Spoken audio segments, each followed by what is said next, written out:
we stand on guard for thee. O Canada, we stand on guard for thee. I think we should start a barbershop going on here. Quand ouvre les portes, let's open the doors. Make sure everybody's ready here. Mr. Hardy's always ready. There you go. Statements by members. Déclaration de député. The honourable member for Fleetwood, Port Kells. Mr. Speaker, on April 25th, Canada lost a wonderful artist, talented and beautiful in every way. Susan Jacks passed away in Surrey after a rich career with chart-topping Billboard and Cashbox hits in Canada and the United States, 3 million-selling records worldwide, and many Juno and Grammy Awards nominations as a performer and writer. Susan and West Coast artists including Tom Northcott, Howie Victors, Bill Henderson, and of course Terry Jacks, with whom she formed the Poppy family, earned major radio airplay way before Canadian content rules because they were just that good. Susan dealt with tough personal times and loss, of struggles with kidney disease, the triumph of a transplant, and then the fight with the disease once again. Turns out Burton Cummings and I share the same favorite Susan Jacks song with a title line that best suits her memory.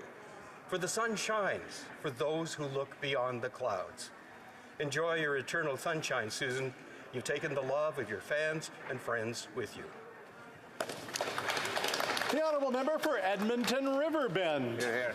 Mr. Speaker, yesterday the University of Alberta announced a dedicated place of quiet reflection in memory of friends and family lost in the downing of Ukrainian International Airlines flight PS752.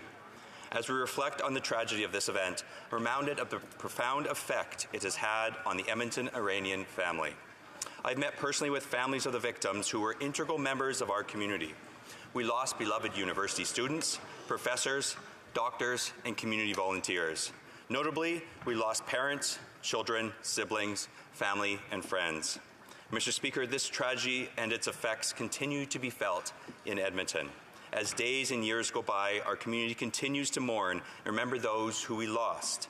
But it also presents an opportunity to reflect on the importance of those we hold dear and to continue to recognize the amazing community in which we call home. The honourable member for Vancouver Centre. Mr. Speaker, Canada has one of the highest rates of multiple sclerosis in the world, with over 90,000 Canadians diagnosed with the disease. MS is 3 times higher among women, and COVID-19 amplified the income security faced by women with disabilities. Diagnosed with MS in 2008, Michelle Hewitt shares how difficult it is to make ends meet. She says, I regularly speak to women no longer able to work, with no avenues for income once their medical employment insurance ends. They are not considered disabled enough. The system is failing them. Our government recognizes the urgent need to address this issue and plans to introduce a new Canada Disability Benefit to support Canadians with disabilities and lift them out of poverty.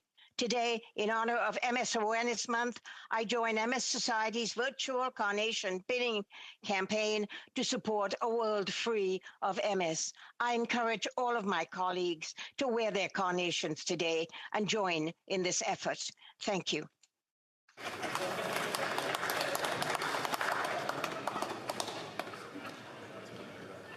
The honourable member for Thérèse de Blainville. Mr. Speaker, multiple sclerosis is the most common neurological disease in young adults. Research has shown that more than 60% of people living with MS end up unemployed eventually. This disease is episodic, with patients alternating between periods of disability and periods of remission. At the moment, EI only offers them 15 weeks of sickness coverage without any flexibility. Therefore, the system clearly needs to be thoroughly reformed. Today, in recognition of MS Awareness Month, we are taking part in a virtual event organized by the MS Society of Canada called the Virtual Carnation Pinning Event to improve the quality of life of people living with multiple sclerosis. Thank you. The honourable member for Vaughan Woodbridge.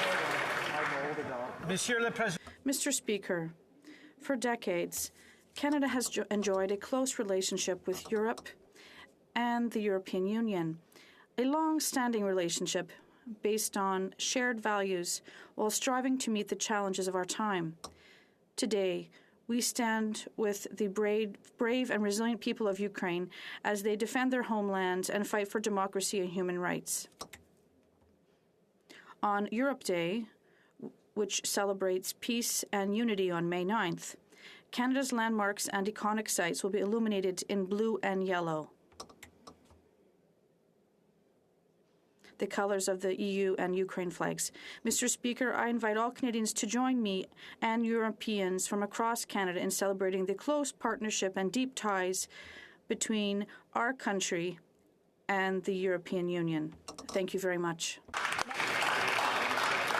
The honourable member for Bow River. Thank you, Mr. Speaker. Last week I met with representatives from the independent newspapers who have concerns about Bill C-18.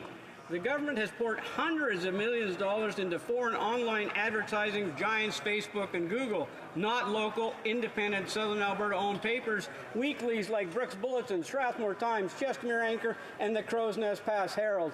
But C-18 dictates media companies must be qualified Canadian journalism organizations. Many independent papers run their own reporting, editing, publishing, and do not qualify. Independents don't qualify as Canadian journalism organizations. Also miss out on labor tax credit, news subscription tax credit. Speaker, weekly papers play an important role in municipalities and to inform our residents in our communities. We should be supporting Canadian weekly papers, not leaving behind in favor of billion-dollar conglomerates. Thank you, Mr. Speaker. L'honorable député d'Orléans. The honourable member for Orleans. Mr. Speaker, I would like to recognize the great advocacy of the international students overcoming war ISO. As a student club from Wilfrid Laurier University, the student-led and student-funded humanitarian initiative fights hard to ensure that the rights of education and higher learning is safeguarded globally. ISO is committed to support the Canadian humanitarian mission to address the education crisis for refugees and internally displaced individuals. Since 2015, ISO has sponsored 23 scholars from Syria, Palestine, Egypt, Lebanon, and Myanmar. During their Ottawa visit, ISO shared with me their vision for greater collaboration with the federal government to establish a rapid response mechanism for education emergency. After hearing the personal and academic accounts of 2 scholars from Myanmar, I want to echo ISO's proposal to this House. To the students and alumni of ISO, I applauded the hard work that you have done and will continue to do. And I'm confident that because of your inspirational advocacy and your leadership, Canada will remain a destination for post-secondary education and a hub for those that seek higher learning experiences. Bravo. The honourable member for Don Valley North. Thank you, Speaker. Speaker, May is Asian Heritage Month in Canada, a time for all Canadians to come together and recognize the immense contribution of Asian Canadians and celebrate their rich and diverse culture and history. However, even as we celebrate Asian Heritage Month, anti-Asian racism has been on the rise in Canada during the pandemic. We know that one of the root causes of anti-Asian racism in Canada is a lack of understanding and appreciation for the contribution and sacrifices made by Asian Canadians throughout Canada's history. Recently, I've been championing a petition signed by over 10,000 Canadians across the country who wanted to see Wong Alexander Camus as the face of the redesigned $5 bill. They know it would ignite the important conversation amongst all Canadians about our history and contributions visible minority has made in shaping our multicultural society today. We believe that should Mr. Wong be selected, it will be a significant way to combat anti-Asian racism. Thank you, Speaker. I just want to remind folks to keep their conversations outside the lobbies or, come take the chairs, get ready for QP. The honourable member for York Simcoe. Mr. Speaker, the planting season is underway. I want to wish farmers in York Simcoe and right across across Canada the very best as they continue their hard work to feed Canadian families. Unfortunately, the Liberal government is maintaining a 35% tariff on fertilizer imported from Russia, even if the order was paid for well before the invasion of Ukraine. While Canadian farmers support the use of economic sanctions against Russia, applying the tariff to pre-existing orders does not penalize Russian producers. Instead, it only punishes farmers who are already facing unprecedented challenges. The Liberals need to do more to increase our domestic fertilizer production so we no longer rely on Russia for our nitrogen, phosphorus, and potash. If the retroactive sanctions persist, many agriculture producers will go bankrupt, jeopardizing our food supply and further increasing grocery costs for Canadians. I urge the federal government to listen to Canadian farmers. The honourable member for Halifax. Mr. Speaker, I'll take record-breaking Canadians for 2,000. Answer, with the 21 consecutive wins and counting, totaling over $500,000. She is the most successful Canadian to ever compete on Jeopardy! The question, who is Matea Roach? Hey! Now, for the last month, Canadians and Jeopardy fans around the world have marveled at Matea's surge into the top 10 longest winning streaks on the iconic TV quiz program. And with last night's wins, she now holds the 5th spot with no signs of slowing down. Communities across the country have cheered on the 23-year-old, including in my riding of Halifax, where she was raised and attended Sacred Heart School, and in Toronto, where she lives and works as a tutor. Matea has ties here in Ottawa, too, Mr. Speaker. In 2016, she worked as a parliamentary page.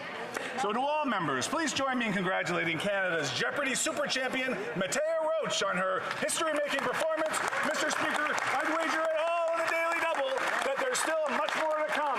Way to go, Matea!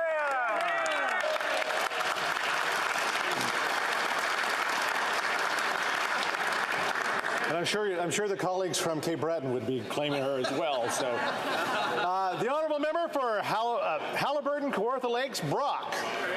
Speaker, I can personally attest to the devastating impact multiple sclerosis has on families. As some may know, my mother succumbed to a progressive form of MS a few years ago.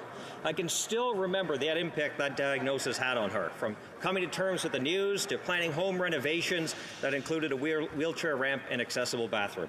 As it worsened, having that loved one with a perfectly healthy mind trying to operate in a body that just wouldn't respond. This is only a small snapshot of a story too many Canadians are forced to experience. In fact, 12 Canadians are diagnosed with MS every day. It can happen to anyone without warning. And sadly, it's often known as Canada's disease. Fortunately, this country is home to some of the best MS researchers. There have been many life-altering advancements and treatments over the past 2 decades, including the exciting recent discovery that the Epstein-Barr virus might be a trigger for MS. Today, in honor of MS Awareness Month, I'm participating in the MS Society's virtual carnation pinning to show my commitment to creating a better quality of life for Canadians affected by this disease, and hopefully, very soon, a world free of MS.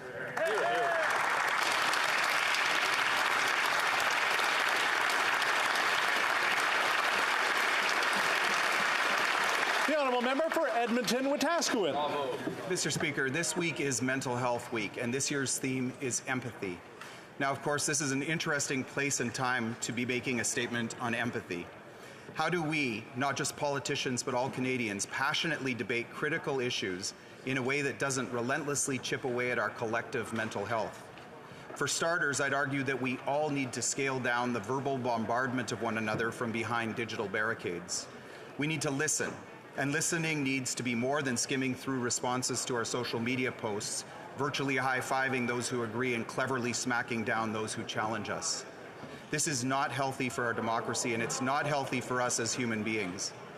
We all long for meaningful connection. We need to be heard and understood. True understanding doesn't have to imply agreement. We can strongly disagree and still work hard to understand each other. This builds connection. It helps us identify even limited common ground. It's good for our mental health, and it's good for our country. And this is a great week to start. Great job.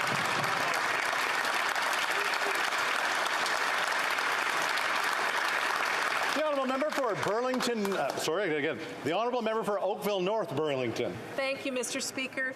While the birth of a child is a joyous time, it can also be a time when mental health challenges arise. Right now, 40% of women and 20% of men in Canada have a perinatal mental illness, and rates have skyrocketed during COVID. Perinatal refers to the time from conception to 1 year after a baby is born. Sadly, we don't talk about it, and even when we do, support and mental health services may not be there. This morning, I joined Jamie and Patricia from the Canadian Perinatal Mental Health Collaborative alongside the Minister of Mental Health and Addictions, as well as colleagues and community members for their national fundraiser referred to as Flora's Walk, named after a Canadian mom who tragically lost her life to postpartum psychosis. On this World Maternal Mental Health Day, each of us can do more. We can talk about it, we can share stories like Flora's, and support perinatal mental health. Thank you, Mr. Speaker.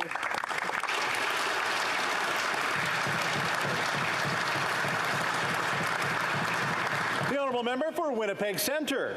Mr. Speaker, tomorrow is the National Day of Awareness for Missing and Murdered Indigenous Women, Girls, and Two-Spirit. I wish to lift up all organizations, families, and survivors of violence who have led the way advocating for justice, and all of those who are working to put an end to this crisis of violence reported in the National Inquiry into Murdered and Missing Indigenous Women and Girls almost 3 years ago. In spite of the alarming findings in the report, we have witnessed little action from the federal government, including in this year's budget, where there is zero new budgetary allocation to address this ongoing genocide. This is unacceptable, especially in light of the alarming increase in gender-based violence that has occurred as a result of the pandemic.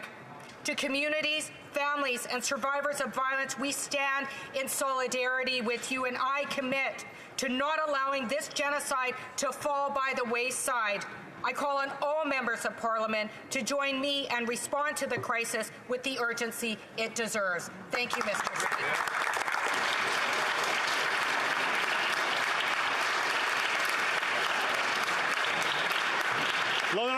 The honourable member for Saint Jean. Mr. Speaker, Marcel Larocque Arena in Saint-Jean-sur-Richelieu is the only Quebec finalist for the Hockeyville contest, and that is why I invite everyone to vote for it on May 6th and 7th. This time, the important thing is not just to participate, but to win. For a local arena, Marcel Larocque is not just a little arena on the corner. It's the ice, where young people will build a family that will encourage them not to give up and continue their studies. It's the weekend curling tournament. It's breaking the ice with your first figure skating show. It's the summer day camp where competition gives way to absolute fun for all levels of players. As it celebrates its 50th anniversary this year, what better way to offer Marcel Larocque the opportunity to get a makeover so that it can continue to bring us together for another 50 years? Saint-Jean-sur-Richelieu is definitely a city of ice sports. Who knows, perhaps the next Guy Lafleur will be putting on his first skates in the Marcel Larocque locker room. So, good luck, Marcel Larocque. The honourable member for Cypress Hills Grasslands. Thank you, Mr. Speaker. The month of May is MS Awareness Month, and today is Carnation Day.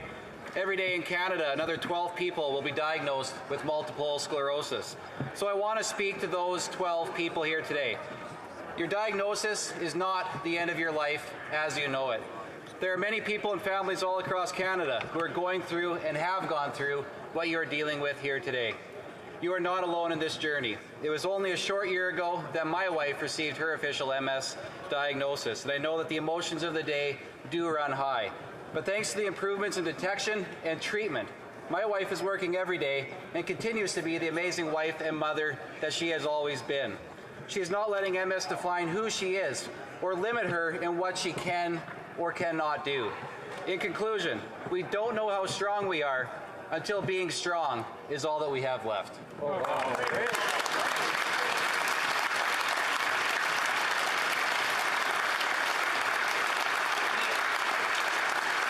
The honourable member for Sydney Victoria. Mr. Speaker, I proudly rise today to acknowledge an innovator in Indigenous education and Cape Breton's most recent recipient of the Order of Canada. Dr. Marie Baptiste is a renowned Indigenous educator, author, and advocate. Dr. Batiste was the first Mi'kmaq to obtain her PhD from Stanford after completing her master's from Harvard education. Her academic career has spanned over 30 years. She is the author of books on decolonizing education, Indigenous knowledge, Indigenous humanities, and Mi'kmaq treaties. She is a fellow of the Royal Society of Canada and has received 4 honorary doctorate degrees, as well as the National Aboriginal Achievement Award for Education in 2008. Mr. Speaker, today Dr. Batiste continues her important work at Cape Breton University, as well as being a knowledge holder, a grandmother, a wife, and also the mother of this very proud Member of Parliament.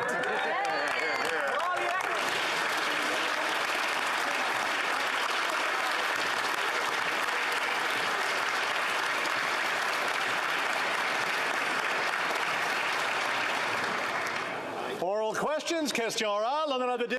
The honourable member from Mégantic-l'Érable. Thank you, Mr. Speaker. Let's try to have a discussion with the Prime Minister and this time get the answers that people deserve in our judicial system.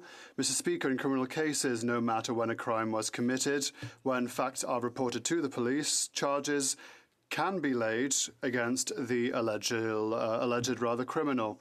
Whether we are talking about sexual crimes, economic crimes, violence, time is not forgiving. Does the Prime Minister agree with me?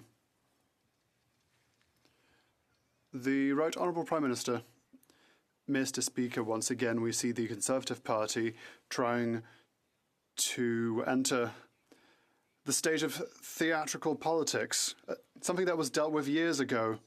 They just want to divert our attention from their support to the convoys that caused millions of damage to our economy and caused people to not feel safe at home. Let us talk about real matters that really count for Canadians: the cost of living, the illegal war by Vladimir Putin in Ukraine. Those are issues that we will concentrate ourselves on while the Conservatives just focus themselves on me. The Honourable Member for Mégantic-l'Érable. I have a simple question about justice in Canada. It has to do with something that is important for all Canadians. The Prime Minister himself has often rightly condemned acts committed by governments years ago. He himself has acknowledged that no one can be saved from his or her actions simply because time has taken its toll. My question to the Prime Minister is simple. Does the RCMP have to investigate criminal cases that are, say, maybe 6 years old when new facts are brought to their attention? The Right Honourable Prime Minister. Mr. Speaker, the RCMP will always do its job, but it's always very interesting to hear how much the Conservative Party does not want to talk about the economy, does not want to talk about housing, does not want to talk about the budget that we tabled a few weeks ago. All they want to do is stopping and hindering economic progress, what we tabled in the fall, Mr. Speaker. What's more, women are concerned throughout our country, but they don't even want to talk about the rights of women. They don't want to talk about anything. All they want to do is do ad hominems against me. The Honourable Member for Mégantic-l'Érable. We know that the Prime Minister is in trouble when he goes back to these subjects over and over again. All the members of this House are inundated with calls from citizens because this government no longer works. Unbelievable delays everywhere in immigration, for passports, at the CRA, for employment insurance. Even civil servants are telling citizens to simply call their MPs. Doesn't the Prime Minister believe it is time to put an end to federal health measures and get federal employees back to their offices to do their jobs and actually serve the public? The Right Honourable Prime Minister. For 2 years in this pandemic, we have done everything to make sure that Canadians are safe. Canadians, for the vast majority of them, did their job. An incredibly high vaccination rate in Canada as compared to elsewhere in the world. Well, not in the Conservative caucus, but elsewhere in the country, we saw people actually getting vaccinated and doing the right thing. And we will continue to be guided by science, guided by the best recommendations, by the best experts, to keep Canadians safe. And that is exactly what we will continue to do so, whilst delivering for Canadians, delivering services that they need. Thornhill. Speaker, surely the Prime Minister knows that vaccinated Canadians are on planes with unvaccinated international travelers here. Surely he knows that Italy, Greece, the UK, Denmark, and many others have no more travel restrictions and no more mandates. There, families have been reunited, workers are back to work, and everyone can travel. In Canada, this government doesn't trust Canadians. Why? Here, here. The Right Honourable Prime Minister. Mr. Speaker, on the contrary, we have seen over the past couple of years, Canadians stepped up incredibly to be there for each other, to get vaccinated, to wear masks, to keep each other safe. And that strength of response is why we have not only had less impact by the pandemic than many other countries, but by our economic recovery has come back so much stronger than many other countries. That's why we're going to continue to be informed by experts in how to keep Canadians safe. Even as variants continue to evolve, we will evolve in our measures to keep Canadians safe. The Honourable Member for Thornhill. And stigmatize, rinse, and repeat. Which experts is the Prime Minister listening to? What is the specific advice? What year is the advice from? And why is the advice different in Canada than the rest of the world? It's all secrets, Mr. Speaker. Canadians want to know, when will this government end the outdated, ineffective, and vindictive mandates? The Right Honourable Prime Minister. Conservative Party talking an awful lot about divisions amongst Canadians, but that hasn't been the experience of most Canadians who stepped up to over 90% to get vaccinated, who demonstrated every step of the way that they were there for their neighbours. Let me just hold on a sec. Just hold on a sec. Again, I've said, talk to your whips and get on the list for question period. Be more than happy to have other questions asked in this House of Commons. Let me go on to l'honorable député de Belleuil-Chambly. The Honourable Member for Belleuil-Chambly. Last week, in the presence of the Prime Minister, journalists asked the Premier of Quebec, if he wanted to... Shall I allow you to calm people down before I begin? Well, apparently I didn't allow the Prime Minister to answer his question. I thought that he had finished what he had to say. No? All right, we will go back to the Right Honourable Prime Minister to answer the previous question. The Right Honourable Prime Minister. Mr. Speaker, like I said, the Conservatives never miss an opportunity to try and pretend that Canadians are divided, when in fact, Mr. Speaker, Canadians were united to 90-degree vaccination rates, to pulling together for their neighbours, to following public health rules, to being there for each other. And that's why Canada pulled through better than many countries from this pandemic, why our economy is coming back so strongly. That's why we will continue to listen to experts. That's why we will continue to have Canadians' backs. Merci, Mr. Président. And so, once again, the Honourable Member for Belleuil-Chambly. Thank you, Mr. Speaker. Last week, in the presence of the Prime Minister of Canada, journalists asked the Premier of Quebec if he would continue to make his claims for immigration so that there would be a coherence between federal and provincial politics. So, we wanted Quebec to manage its jurisdiction. The Premier of Quebec said yes. We asked the Prime Minister of Canada what he thought, and he said no. The government then cast doubts on Quebec's immigration levels and targets. Is Ottawa trying to impose its own immigration levels on Quebec against Quebec's authority? The Right Honourable Prime Minister. Not at all, Mr. Speaker, but we recognise that by virtue of the Canada-Quebec agreement, Quebec can welcome up to 28% of new permanent residents who are welcomed every year from coast to coast to coast. We will always work with Quebec to reach these objectives on the matter of immigration, and we will be here if they would like to increase their immigration numbers to make sure that Quebec welcomes their just part of new arrivals. The Honourable Member for Belleuil-Chambly. It's if Quebec wants, or on condition that Quebec wants, because the Parliamentary Secretary for Immigration clearly stated that Quebec doesn't receive a sufficient number of immigrants, but their system is so backlogged that there are cases dating back to 2009. The government says it wants to impose targets beyond our capacity to integrate, and they know what they're doing. They do this voluntarily, despite its own shortcomings. Should Quebec simply just stop talking to Ottawa and do its own business? The Right Honourable Prime Minister. Well, Mr. Speaker, we know that immigration is essential to our economy. Like the member across the way knows full well, Quebec establishes its own targets when it comes to immigration. Last year, we welcomed more than 50,000 new permanent residents in the province. And this year, Quebec increased its immigration targets significantly so, which will help reduce waiting times. We will always work very closely with the Quebec government to make sure that the immigration system continues to work for Quebecers and for Canadians. The honourable member for Burnaby South. Thank you, Mr. Speaker. Many people in this country live in regions and communities where they have no access to abortion services. This government has been in power for 7 years and has done nothing to expand access to abortion services. But we have an opportunity today to do something concrete by ensuring we cover the cost of birth control and emergency contraceptives. Is the Prime Minister prepared to take this meaningful step today to truly expand access for people across this country? Hear, hear, hear. The Right Honourable Prime Minister.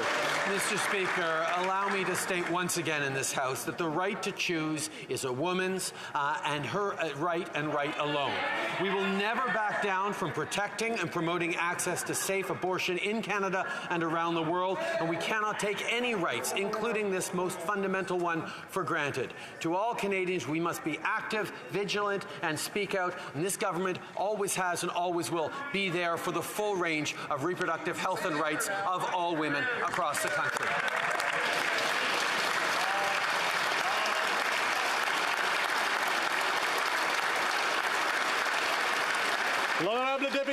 The honourable member for Burnaby South. Access. This is about women's lives, not about a political wedge. Le gouvernement libéral. The Liberal government has had 7 years to improve access to abortion services, and it has done absolutely nothing. Today, we have a golden opportunity to do something tangible by clearly stating that we will make sure that all contraceptive medications are free. Is the Prime Minister ready to take that step today, yes or no? The Right Honourable Prime Minister. Said we have not hesitated to take action, including by withholding funding from New Brunswick in light of their continued refusal to fund Clinic 554, and by investing $45 million to help community organizations expand access to reproductive health care information and services. J'ai aussi chargé le I also asked the Minister for Health to ensure that all Canadians have access to the services they need when it comes to sexual and reproductive health, irrespective of where they live.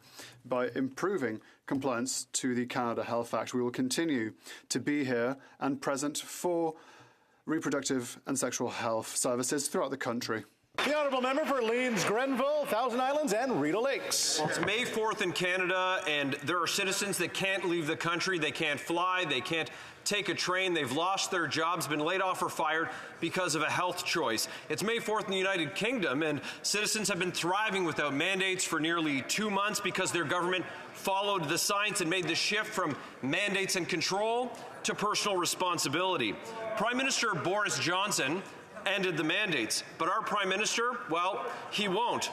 So what's the difference? Is it the science or just this PM's politics? The Right Honourable Prime Minister. Mr. Speaker, every step of the way we have followed the best advice of experts and scientists in Canada to keep Canadians safe, and that's exactly what we've been able to do. We have had a far less bad pandemic in Canada than in the United States, in the United Kingdom or elsewhere, because we've been following up following the science and sticking to it. We will continue to. But it's interesting, the member opposite talks about the freedom of personal choice. I wonder if he's willing to extend that to the personal choice of women to control their own bodies. The honourable member for Leeds, Grenville, Thousand Islands, and Reno Lakes. Well, I'm not surprised that this Prime Minister doesn't want to talk about his failures, and he wants to change the channel, his absolute failure to follow the science. Just like we've seen in countries like Denmark, Sweden, Norway, Switzerland, countries around the globe. Their science is all the same, just like in the United Kingdom. So what's the evidence? What's the science that this Prime Minister's following? He's not following science. He's desperate to keep power and control over Canadians that he dislikes, just like Xi Jinping in China, Maduro in Venezuela. The provinces, well, they're ending their mandates. Countries around the world, they're doing the same. This Prime Minister... The Right Honourable Prime Minister. Mr. Speaker, every step of the way, we've been guided by one principle, to have Canadians' backs. And that's exactly what we've done through this pandemic, including by trusting in science, by trusting the experts, by moving forward in a responsible way that has resulted in a pandemic that was far less worse in Canada than other places around the world, but also an economic recovery that has been stronger and faster. At the same time, we will continue to engage to keep Canadians united as they have been in keeping each other safe, in protecting our economic recovery and building a better future for all. I know it's Wednesday, and I know we're on question 12. All right, we all ready? The Honourable Member for Cumberland Colchester. Mr. Speaker, I spoke to Daniel and Sandra. They have a sick daughter in the United Kingdom. She is alone and she needs the help of her parents. Sandra has begun her immunization process with Novavax, and she's been told that she needs to wait 163 days before she's able to travel to continue her immunization schedule. This is in stark contrast to the 3 weeks between doses recommended in the monograph.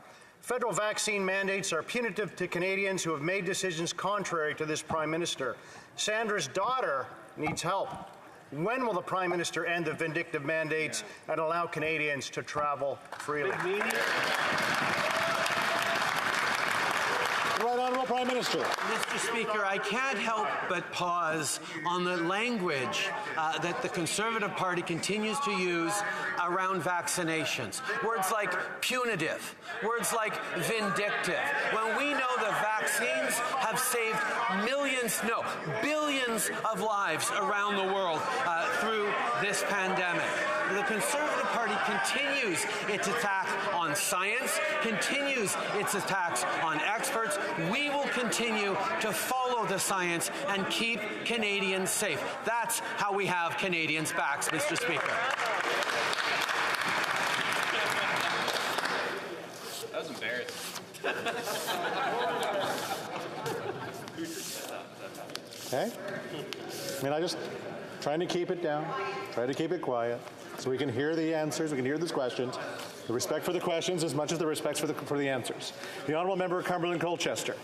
Mr. Speaker, it's very clear that the mandates have served their purpose and the word vindictive is really what's left. Yeah. Dr. Theresa Tam said in Health Committee that Canadians have a, quote, lack of trust and a complacency with respect to additional doses of the vaccine.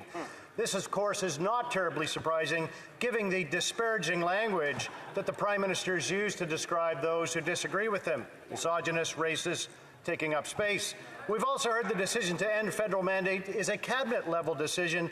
On which date will the Prime Minister release the benchmark Cabinet has used to make the vindictive mandate decisions?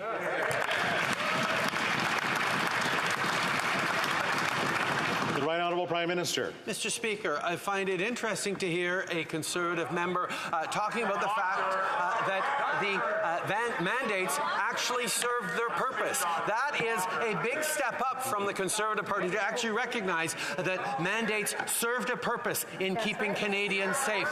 The Canadians stepped up to over 90% in getting vaccinated is part of why we have had a pandemic that hit us less hard than many places around the world. That is a fact that we're going to continue to be guided by science. Regardless of the politics that guides the Conservatives, we will be guided by experts in science. Hear, hear. I want to remind everyone that I do have a clock here and I'm watching the time as well. The Honourable Member for Charlebourg, Saint Charles, Mr. Speaker. The Prime Minister will be happy to learn that many countries are following science when it comes to managing COVID-19. For example, Cuban travellers can freely come to Canada so long as they've completed a form and consent to PCR testing. The United Kingdom, Sweden, Switzerland and Ireland have all removed travel restrictions related to COVID. In Canada, every single province has removed or is in the process of removing mask requirements, just like Quebec. These countries and provinces are following the science, as is Quebec. Perhaps Quebec is wrong. The Right Honourable Prime Minister. Mr. Speaker, during this pandemic, we've seen that a number of countries did things differently in order to protect their citizens, in order to ride the storm of this pandemic. Canada made decisions in partnership with provinces. These decisions have allowed us to have a less serious pandemic as compared to other countries, even though we lost many lives. We've also managed to have a very strong economic recovery, much stronger than many other countries. That happened because we followed science, and we will continue to be informed by science in our decisions here to come. The Honourable Member for Charlebourg-Haute-Saint-Charles. Mr. Speaker, let us not forget at the beginning of the pandemic, March 2020, we were the first to ask that borders be closed because we knew there was a risk. We knew there was danger, but the Prime Minister's government did not react quickly enough, and we know what happened thereafter. Then the situation evolves, Mr. Speaker. Science has done its job. Canadians are vaccinated. Countries are now freeing their populations, so why is the Prime Minister maintaining his control over Canadians? The Right Honourable Prime Minister. Mr. Speaker, if we would like to talk about our early pandemic approaches, let me remind everyone that it was the Conservatives that was clamouring that we needed a greater number of vaccines in Canada to vaccinate Canadians. But then once we started delivering, and I'm ready to give them credit for this, but once we started delivering these vaccines, all of a sudden the Conservatives switched sides and decided that people should not be convinced that vaccines are a good idea. Unfortunately, Mr. Speaker, they did not follow science. We, on our side, will continue to do so. We have delivered these vaccines. We will continue to deliver measures that will protect Canadians. The Honourable Member for Lac-Saint-Jean. Thank you, Mr. Speaker. At the federal level, there are 29,000 backlogged files of Quebec immigrants applying for permanent residence. There are people in there who have been waiting since 2009. Yesterday, the Liberals blamed Quebec. I quote, "If Quebec really wants to improve delays, it should increase its immigration threshold." Mr. Speaker, the 29,000 files that are behind schedule are immigrants already chosen by Quebec who are already living in Quebec. Their file is blocked by Ottawa. Is that really Quebec's fault? Is Quebec now managing immigration in Canada? Are we in charge of IRCC? The Right Honourable Prime Minister. Mr. Speaker, we have always worked hand in hand with the Quebec government when it comes to immigration.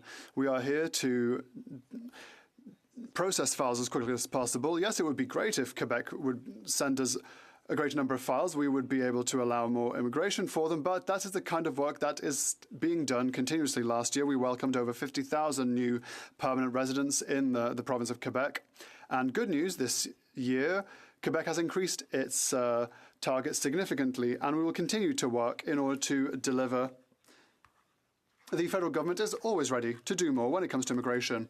The Honourable Member for Lac-Saint-Jean.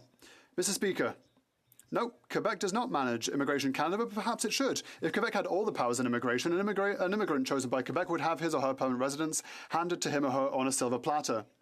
Right now, it takes the federal government an average of 2.5 years to process a file, some of which have been dragging on for 13 years. The machine is simply broken in Ottawa. Does the Prime Minister find it acceptable that an immigrant chosen by Quebec, who lives in Quebec, who studies in Quebec, who works in Quebec, should be abandoned like that by the Government of Canada?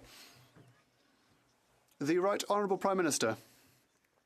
Mr. Speaker, when it comes to immigration, it will always be the federal government of Canada that will manage most of the file. But we do have an agreement with Quebec that recognises the specificity of that province.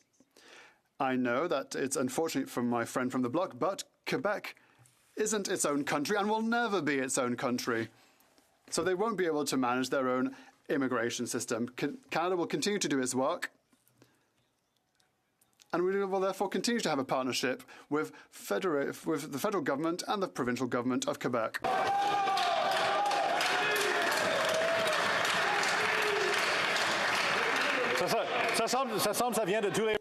I think there's a lot of heckling from all sides. For Sturgeon River Parkland.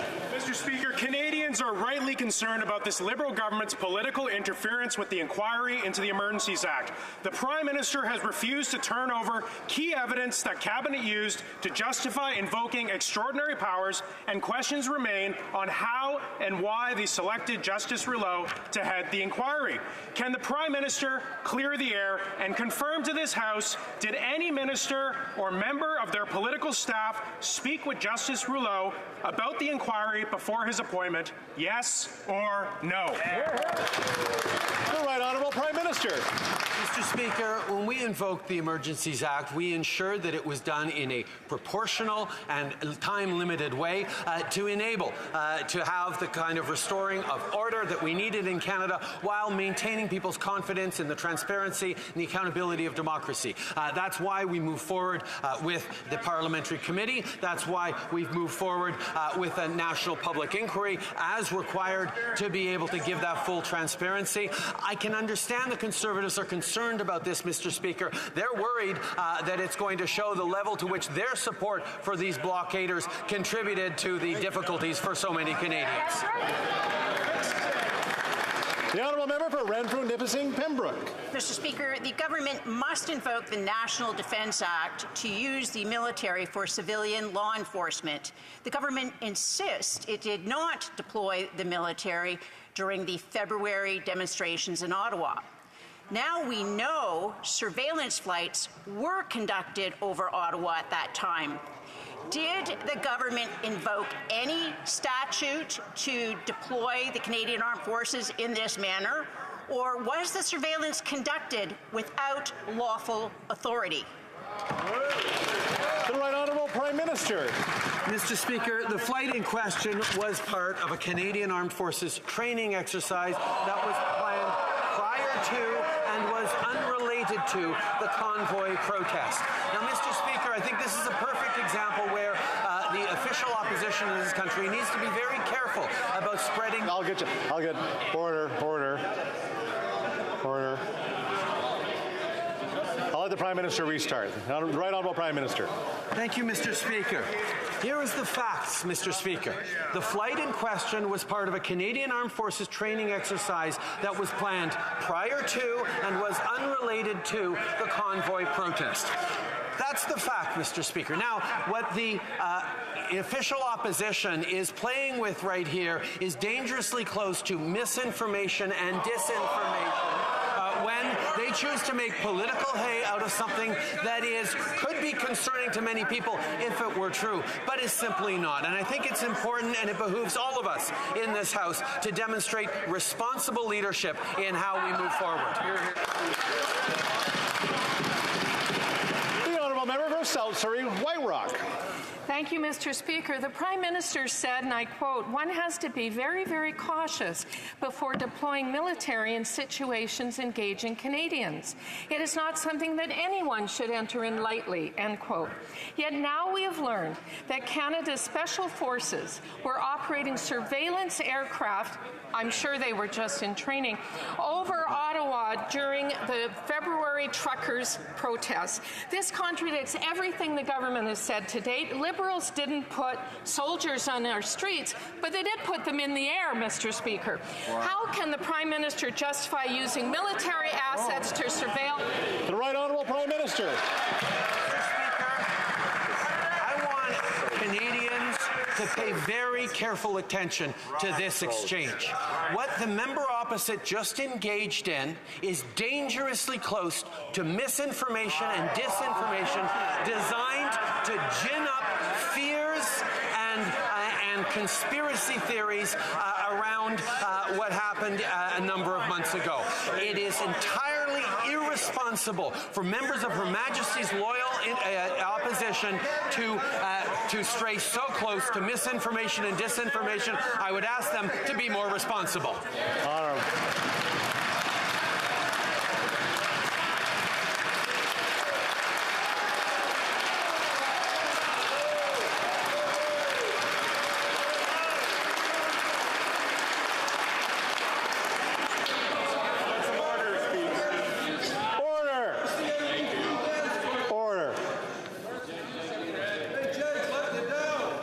We did cross a couple of lines there that I just want to be careful when we talk about misinformation and what we impugn other members of actually doing. So I just want to be careful, and I heard it from all sides.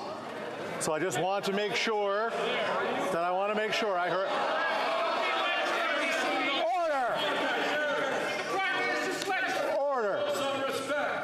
Order. I can stand here the rest of the question period, and then that'll be that. Do we want to continue with question period? That is my question. Yes, please. Yes, please.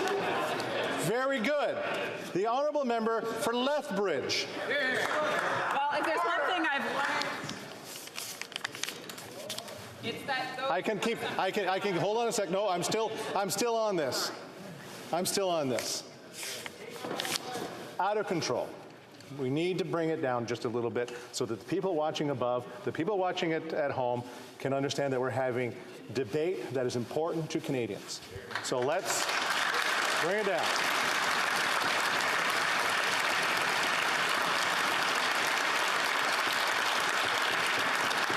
The honourable member for Lethbridge. The Emergencies Act can only be invoked if there's no other law in Canada that can deal with the situation at hand. Now, it appears that there was a military surveillance that was conducted during the Ottawa protests.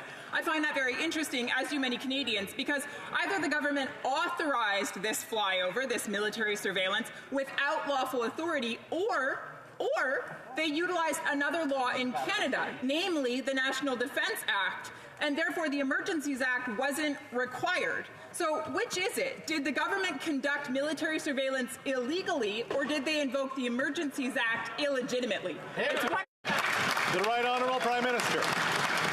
Or, Mr. Speaker, the flight in question was part of a Canadian Armed Forces training exercise that was planned prior to and unrelated to the convoy protest. Mr. Speaker, that is the facts as put forward. Now, the choice of the Conservative Party of Canada to drum up and allude to conspiracy theories and come dangerously close to spreading misinformation and disinformation is something we need to be very careful about. Respect the Speaker. Throw him out. Throw him out. Order. Order. Previous comment applies. The honourable member for Burnaby South. Throw him out. Thank you, Mr. Speaker. We've come to learn what we've long believed, that the infrastructure bank doesn't actually deliver infrastructure, but just enriches those at the very top. We've long known that public-private partnerships don't actually benefit communities. In fact, the Transport Committee has made a recommendation that the infrastructure bank be scrapped. We've been calling for, and we continue to call for, the infrastructure bank to be turned into a climate bank that creates jobs for workers, that builds infrastructure publicly to help us tackle the climate crisis. Will the Prime Minister do that? Turn the infrastructure bank into a climate bank that favors people and public investment. The Right Honourable Prime Minister. Mr. Speaker, the Environment Commissioner's findings are proof that taking action to protect our environment works, and that this is the time to be even more ambitious.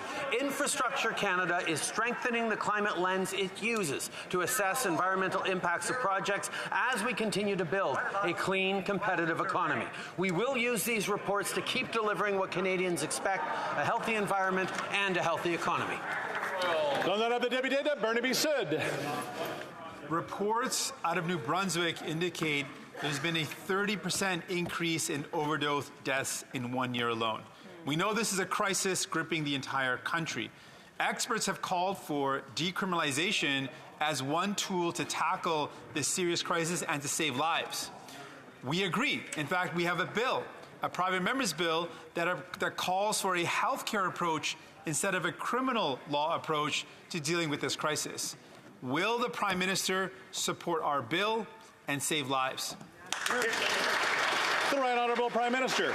Mr. Speaker, we've long recognized the importance of tackling the opioid epidemic with all the tools that science and experts are recommending. A significant amount of the impact of the investments we've made have been around safe supply, but we know there's always much more to do. That's why we continue to work to divert people who use drugs away from the criminal justice system and towards supportive and trusted relationships. Our multifaceted approach builds on previous action to address the opioid overdose crisis, including investments of over $700 million in community-led harm reduction, treatment, and prevention projects. We will continue to do everything we can to protect Canadians from this national crisis.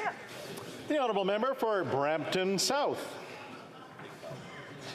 Tomorrow, May 5th, is Red Dress Day, a day to acknowledge the ongoing national tragedy of the missing and murdered Indigenous women and girls.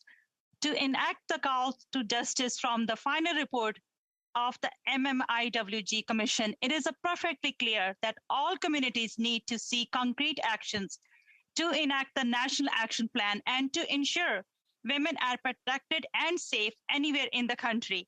Mr. Speaker, can the Prime Minister tell us about the concrete actions the Government of Canada is taking in regards to creating culturally safe and appropriate spaces to address the ongoing national tragedy?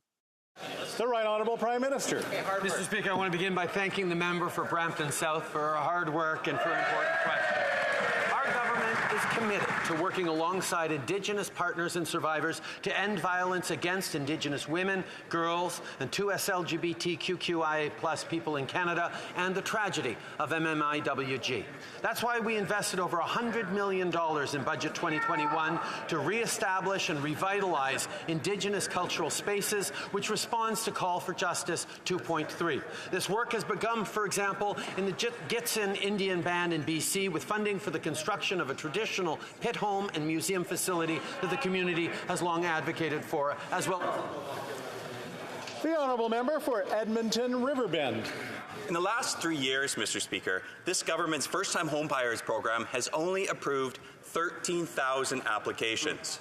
The Shared Equity Mortgage Program, 9 applications. The Housing Co-Investment Fund has been so poorly executed, organizations have stopped applying altogether. But not to worry, Mr. Speaker. This minister and this Prime Minister have repeatedly said they are doubling down on their failed programs. So why should Canadians believe that they should ever be able to afford a home under this Prime Minister? Great question. The Right Honourable Prime Minister. Mr. Speaker, housing prices are a real concern, especially for middle-class Canadians hoping to afford their first homes. That's why, since we brought in 2017's National Housing Strategy, we've seen millions of families move into new homes supported by government programs. And through Budget 2022, we're making further investments to double housing construction this decade, help Canadians buy their first home, curb unfair practices that drive up the price of housing, and support the construction of affordable housing. We recognize, Mr. Speaker, there is still more to do, and we will continue to do it. That's what Canadians expect of us. The honourable member for Kenora.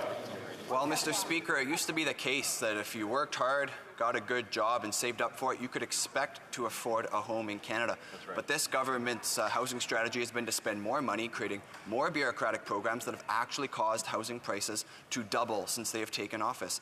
Mr. Speaker, this is leading many in my generation to completely give up on their dream of home ownership. So will the Prime Minister recognize that his policies have failed young Canadians, adjust course, and implement a real plan to address this housing crisis? The Right Honourable Prime Minister. Mr. Speaker, after a couple of weeks in this House, I'm happy to hear a question that actually goes to the heart of Budget 2022, because we put forward a housing plan that focuses on 3 things, particularly for young Canadians. First of all, to help young Canadians save for a down payment on a first home with a historic tax-free savings account to help with the purchase of a first home. Second, we're going to cut down on speculation by bringing in a ban on foreign buyers and crack down on unfair practices like blind bidding. And third, we're going to increase the supply of housing in Canada for this young generation by working with municipalities with historic investments once again to double the new housing starts over the coming decade.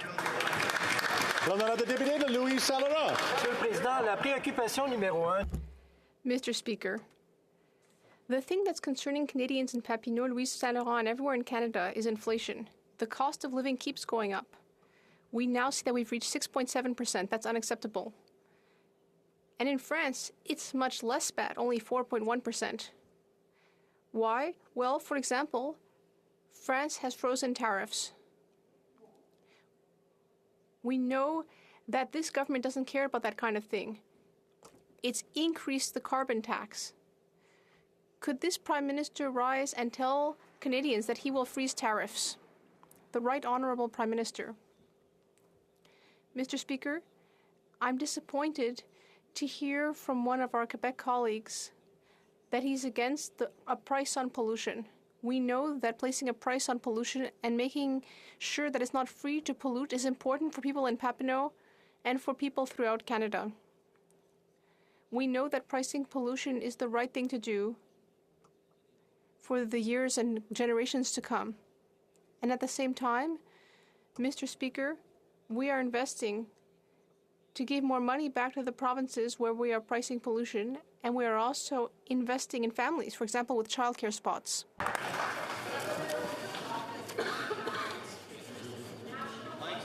Have more than doubled. This is greatly outpacing the United States and other G7 countries. This Liberal government has had 6 years to fix this issue, and they have failed to develop a plan that works. Instead of Canadians moving into new homes, the dream of home ownership or an affordable place to live is moving further and further away. When will the Prime Minister finally focus on building new homes? The Right Honourable Prime Minister. When we took office in 2015, we started from a standing start in terms of federal investments in housing, because the previous Conservative government for 10 years had not seen housing as a priority for them to invest in. So we moved forward with 2017's historic national housing strategy, which is now up to about $70 billion worth of investments to help families get into homes. And in Budget 2022, we're moving forward with support for families to save up, investments with municipalities to double the increase in housing over the coming years, and we're cracking down on unfair speculation. These are the things that are going to help families get into their new homes. The Honourable Member for Shefford. Mr. Speaker, yesterday I was in Quebec at an assembly on seniors' living conditions. I was invited by the Coalition for Seniors' Dignity, which represents 150,000 people. And there was unanimous opinion to the effect that no one agrees with the creation of 2 classes of seniors. Everyone knows that the increase in the price of food and rent is the same for someone who's 74 or 75. Unlike the Prime Minister, inflation is not ageist. When will this Prime Minister finally raise the old age pension for all seniors from 65 years of age? The Right Honourable Prime Minister. Mr. Speaker, since 2015, we have been there for seniors. Whether by increasing the guaranteed revenue supplement by 10% for the most vulnerable seniors, whether by investing in programs to help them, we have always been there. We brought the age of retirement back down from 67 after Mr. Harper raised it to 67. We improved the CPP, and Quebec followed suit. We sent a one-time payment of $500 for seniors over 75. And we will always be there for seniors. The Honourable Member for Shefford. Well, Mr. Speaker, that's clearly not enough. Because if this government wants to keep being there for seniors, it can't just tell people from 65 to 74 to go back to work if they don't have enough money. That's not helping them. That's actually just insulting them. To really help them would mean giving them $110 more a month, every month, for everyone over 65. That would help them deal with the decrease in their purchasing power. That would help them deal with unexpected events. That's what it means to be there for seniors, not a single one-time check on the eve of an election. When will the Prime Minister really be there for seniors? The Right Honourable Prime Minister. Mr. Speaker, it's good news that seniors are living longer and longer. But the challenge is that as they live longer, costs are also going up. That's why we recognize that seniors over 75 need a little more help. And that's why we were here to help them. We didn't take anything away from seniors from 65 to 74. They also saw their benefits increased. But we did a little more for more vulnerable, older seniors. And I think that is what Canadians expect. Well, Mr. Speaker, special interest activists south of Canada's borders are attempting to go around existing legal process to shut down and bridge Line 5.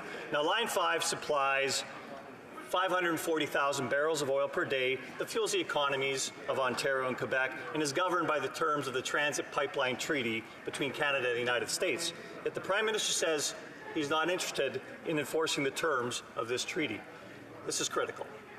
Will the Prime Minister intervene today and defend Canada's interests? The Right Honourable Prime Minister.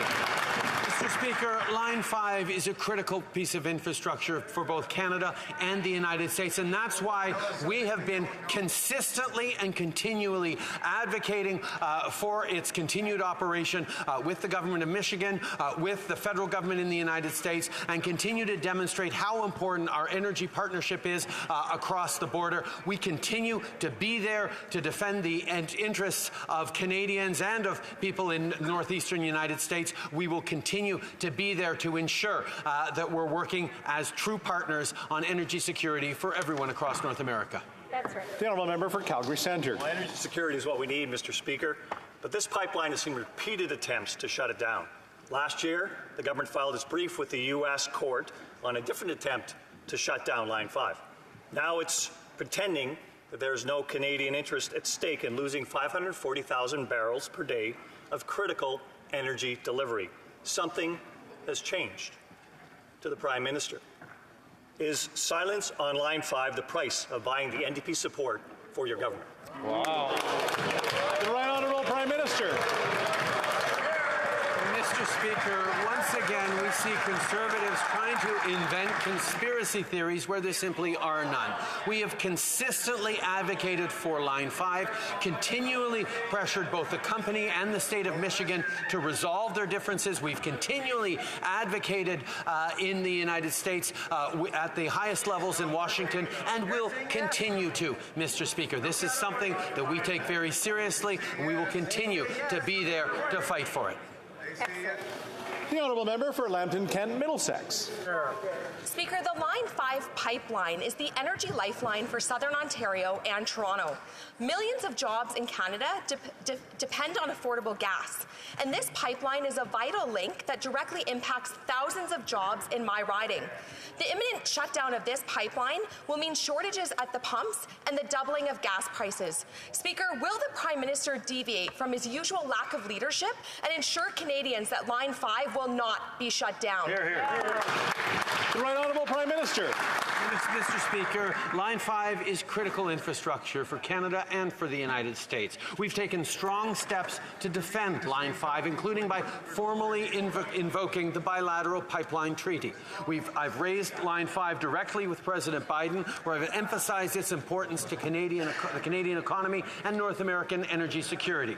Ambassador Hillman and others in our government continue to raise Line 5 with U.S. officials. We will always stand up for Canadian workers and Canadian industry. L'honorable député de Pontiac. The Honourable Member for Pontiac. Mr. Speaker, I have been horrified and shocked to see the 10 Quebec Conservative MPs remain silent after hearing that our neighbors to the south may overturn the right to an abortion. This is completely regressive, Mr. Speaker. Regressive. One moment, please. One moment.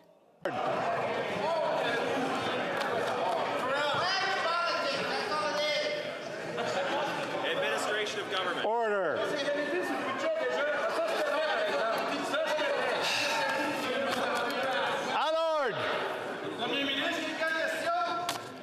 À l'ordre. L'honorable député de Pontiac peut recommencer sa question. I'll ask the member for Pontiac to start over. Mr. Speaker, I was horrified and shocked to be here in this House and see that 10 Conservative members from Quebec remained completely silent after hearing about the fact that the right to an abortion may be overturned in the U.S. It's concerning.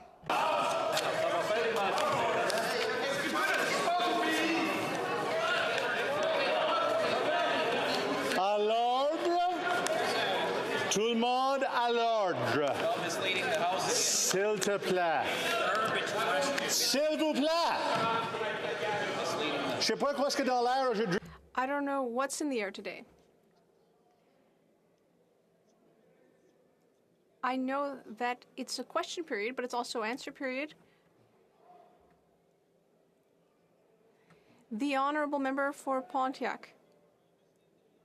J'aimerais savoir quels sont les commentaires. I'd like to hear what the Prime Minister has to say regarding the official opposition's shameful reaction. The Right Honourable Prime Minister. Mr. Speaker, I'd like to thank the member for Pontiac for her question, and I share her feelings. Every woman in Canada has a right to a safe and legal abortion. The reaction of Conservative MPs to the recent news shows one thing, that they prefer attacking me rather than addressing the issues that really matter for women and actually for all Canadians. On our side of the House, we will always be there for women, and we will never call into question their right to choose. Shame.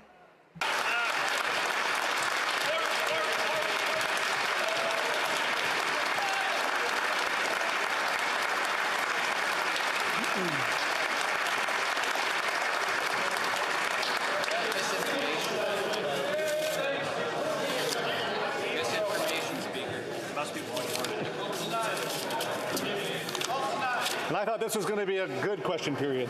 L'honorable député de Miramichi, Grand Lake. Mr. Speaker, the Canada Revenue Agency is at it again. This time, they're being investigated by the Privacy Commissioner for betraying whistleblowers who just want to do their work honestly. A CRA executive ordered them to, and I quote, make the deal, and agreed it was an atypical process to give sweetheart deals to big business. Will the Prime Minister hold the CRA accountable and protect whistleblowers? The Right Honourable Prime Minister. An expert third-party review found that there was no wrongdoing in this case, and the agency did not provide any form of preferential treatment to the taxpayer. We'd like to remind the member that the CRA is an independent agency, and at no point is political input sought for these sorts of matters. And we take the protection of employee privacy extremely seriously and believe those who disclose serious wrongdoing must be protected. Our whistleblowing law provides secure and confidential processes for disclosing serious wrongdoing in the workplace and protection for acts of reprisal. Yeah, brother. The Honourable Member for Miramichi, Grand Lake. There are so many pending investigations, it's hard to keep track of them all when it comes to this government across the floor. With the SNC-Lavalin scandal, we saw how this government would move mountains for their corporate friends. They fired the Attorney General. They fired the President of the Treasury Board. But for the CRA whistleblowers, nothing. Why do insiders always get ahead with this government while Canadians are left behind? The Right Honourable Prime Minister. Mr. Speaker, every step of the way this government stands up for Canadians, stands up for workers, stands up for protecting our democracy, and we will continue to do exactly that. While members opposite insist on making partisan personal attacks against me, we will continue to stay focused on Canadians, on standing up for the middle class, working hard to join it, on standing up for women and their reproductive rights, on standing up for doing things the right way for Canadians while they try to sling mud.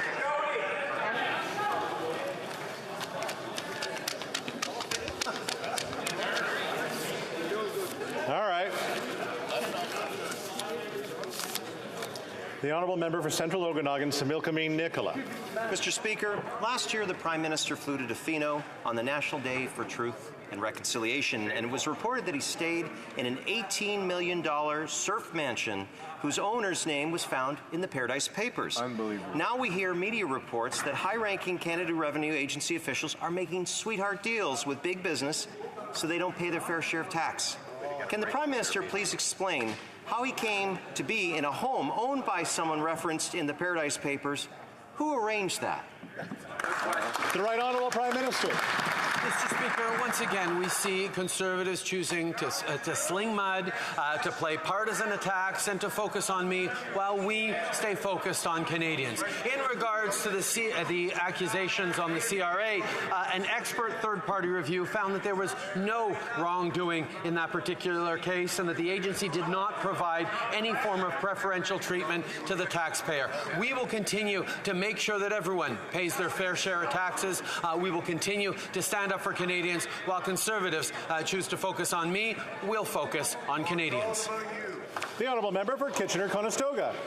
Thank you, Mr. Speaker. On this side of the aisle, we understand that growing the economy and protecting the environment go hand in hand. And we also know that Canada's automotive sector has long been a pillar of our economy, especially in southwestern Ontario. Can the Prime Minister kindly update this House on how the government is securing major strategic investments in the auto sector and positioning our country for a cleaner, stronger, and better prepared economy, one that is competitive in a low-carbon environment? Thank you. The Right Honourable Prime Minister. Mr. Speaker, I'd like to thank the member for Kitchener-Conestoga, not just for his question, not just for his hard work on the file, but his advocacy for the arts community as well. Our government recently announced transformative investments in Stellantis' Windsor and Brampton assembly plants. This is a big win for Canada, Mr. Speaker, and it's just the latest in a series of historic auto sector deals resulting in more than $13 billion invested and more than 16,000 direct jobs. With these two new plants, we're securing the long-term sustainability of our auto sector and ensuring that the vehicles of the future will be made right here in Canada. The honourable member for Burnaby South. Mr. Speaker, the National Inquiry into Murdered and Missing Indigenous Women and Girls released their findings in June of 2019. The Prime Minister accepted these findings, yet 3 years later, there's little action. And no additional money to actually implement the findings. Grieving families are waiting. When will the government commit to real action on implementing the report and the findings? The Right Honourable Prime Minister. Mr. Speaker, our hearts continue to be with survivors and families of missing and murdered Indigenous women, girls, Two-Spirit, and 2SLGBTQIA+ people. The Minister of Crown Indigenous Relations will be leading the Take Note debate on this topic tonight, because addressing this ongoing violence requires living up to our goals as a country and all the calls for justice. In June of 2021, partners from across the country came together and released the National Action Plan, including the federal pathway to finally end this ongoing tragedy. And when the member opposite talks about doing nothing, let me highlight that this will all be supported by members of the Budget 2021's $2.2 billion investment in concrete measures to help keep people safe. The honourable member for Kitchener Centre. Mr. Speaker, in the election campaign last summer, the Prime Minister promised billions in funding to provinces and territories to address the quality and capacity of long-term care homes. He has said that nothing is off the table when it comes to addressing the crisis in long-term care. Yet in this year's federal budget, the only time long-term care was even mentioned was in a reference to money previously allocated in 2021, and there was no mention of the promised Safe Long-Term Care Act. Does this government believe that there's no longer a crisis in long-term care? The Right Honourable Prime Minister. Mr. Speaker, what we saw during this pandemic was a national tragedy of elders not being properly cared for in every corner, almost every corner of the country. That's why we committed to working with provinces and territories to improve the quality of long-term care for residents right across the country.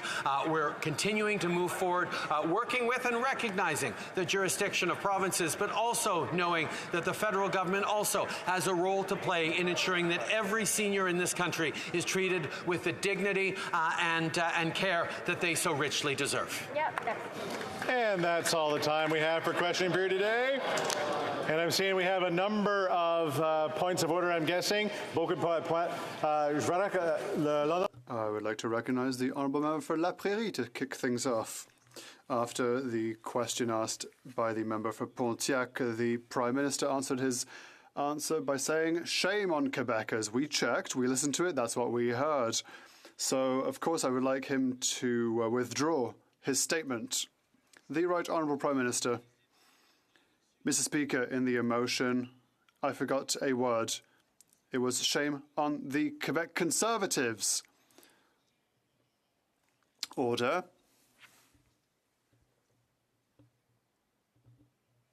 Another point of order. For Foothills. Thank you very much, Mr. Speaker. And I'm sure all of us in this House are used to vigorous debate, certainly during question period, but there is a line that should be not crossed, especially when it comes to using unparliamentary language. The Prime Minister used an obscenity, and it was not fuddle-duddle in describing the official opposition. I would ask the Prime Minister to stand and apologize for that language.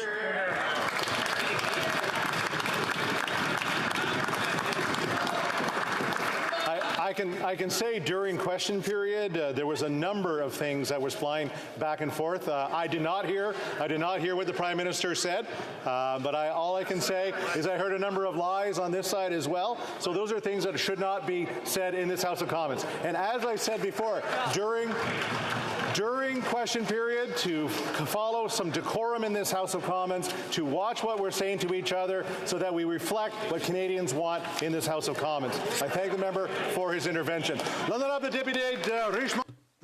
Honourable Member for Richmond-Tabasca. Mr. Speaker, in this House there is a minimum of decorum required. The member for Pontiac made a untruthful statement against the Quebec Conservatives. The Prime Minister added on another layer just now, based on a point of order from my friend from the Bloc Québécois. This is unacceptable. I want official apologies from the member for Pontiac, who put forward untruths against me and against all Conservative MPs here from Quebec.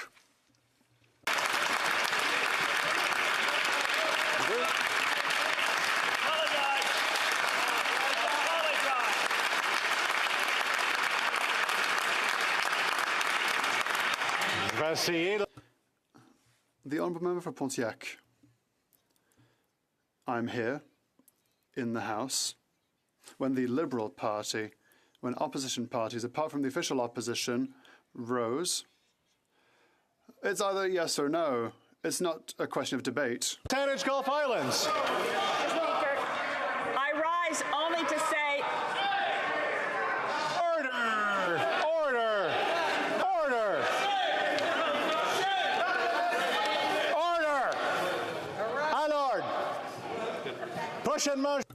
Order. I'm going to start naming names. That's the next step. I'm going to start naming names. I don't want to do it. It's up to you. It's your choice to be in this House. If you want to chat, then chat outside of this House. End of discussion.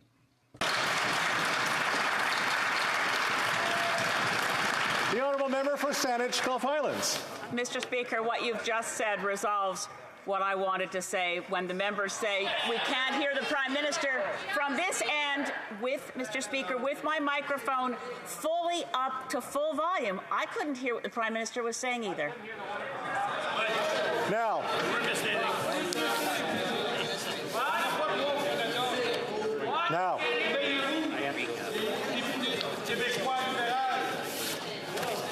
I know the member for Edmonton Strathcona has a motion to put forward. I'm just wondering, I want to make sure that she's had her conversations with the other parties. Point of order. There you go. The honourable member for Edmonton Strathcona.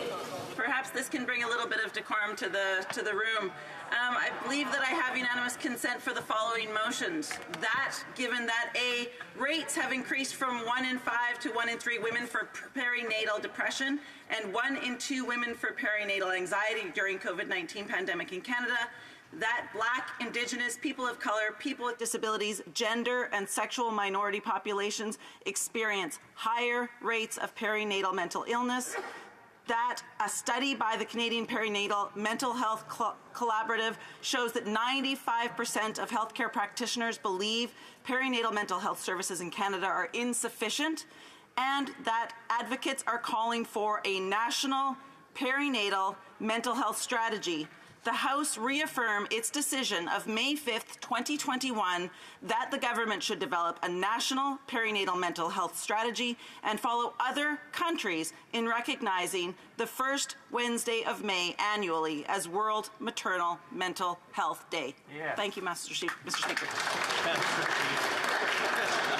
All those opposed to the honourable member moving the motion, please say nay.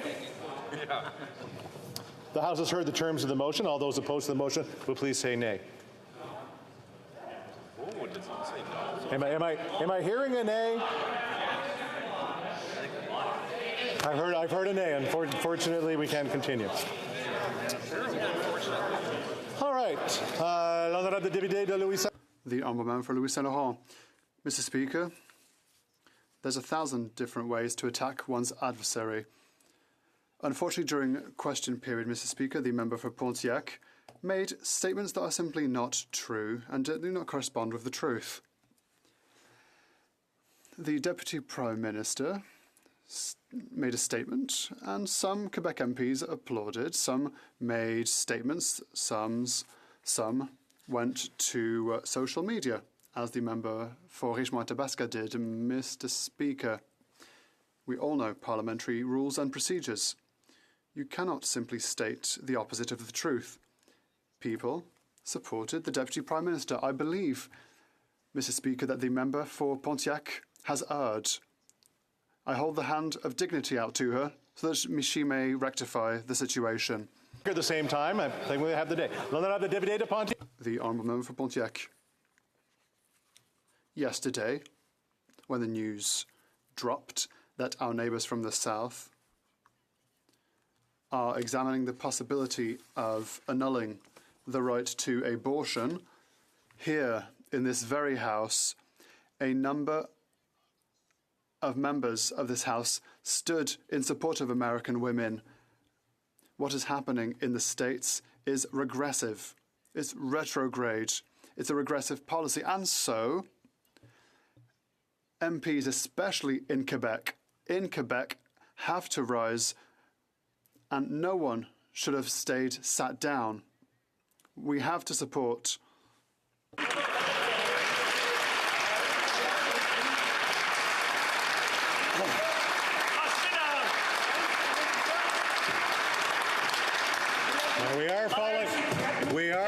We are falling down into a little too much of debate here.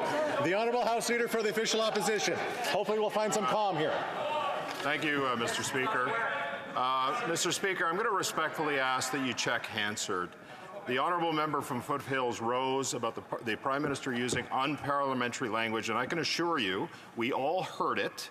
It was unparliamentary. I'm asking you to check Hansard to see if it was recorded, and if so, take the appropriate measures. Thank you, Mr. Speaker.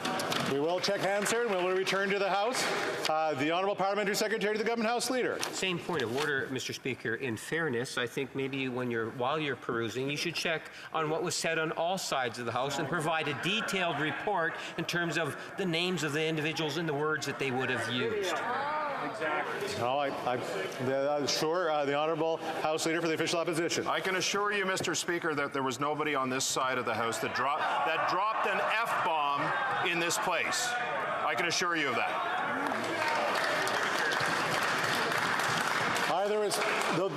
I'm going to come back on this one, but either it's parliamentary or it's not. There is no grading of the actual terms that we use. The Honourable Member for Central Okanagan-Similkameen on the same point of order or a new one? No, slightly different, Mr. Speaker. One of the principles and guidelines for all questions, and it's obviously members have to be seated in their assigned seats, direct their questions to the chair. One of them is to only ask questions concerning a matter that is within the administrative responsibility of the government. I believe if you check the question from the member from Pontiac to the Prime Minister, you would find that it had nothing to do with the administrative nature of government.